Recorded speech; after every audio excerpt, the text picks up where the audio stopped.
What is your reaction to what we now know to be the substance of the lawsuit Donald Trump has brought to try to block this material? Not at all surprising. He wants to block the committee from finding out about his conduct on January 6th and in the days leading up to that date. All of those records are pertinent to our investigation. All of those records are pertinent to our being able to legislate to protect the country going forward. And look, if the Trump lawyers don't know it already, they should.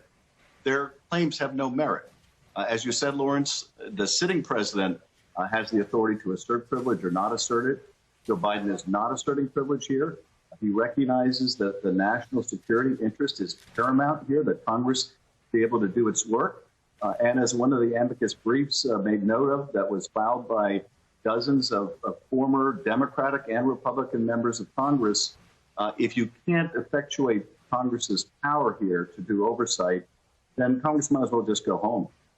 And for the most part, the very concept of executive privilege, presidential executive privilege, has been grounded over time in national security concerns for the most part. Of course, the president would not want it revealed that he had a certain discussion about some interaction or threatening interactions with a foreign country of some kind. You on the Intelligence Committee would support that kind of privilege. You have shared and information's been shared with you on the Intelligence Committee that you cannot reveal. And that's the kind of thing that we normally think of as being protected by executive privilege. It is. And you know, I would say it also protects a president's ability to confide in top people around him.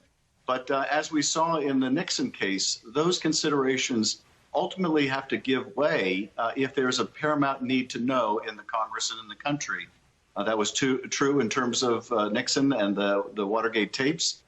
And it's true here. Indeed, it would be hard to state a stronger case, even if there was a privilege, even if Joe Biden asserted a privilege here, which he is not doing. It would be hard to overcome Congress's need to know when we're dealing with a violent attack on the Congress, an attempted insurrection. So if there was ever a case to override a privilege where it applied, it would be here. But here it doesn't apply because Joe Biden has been, willing to uphold Congress's need to know.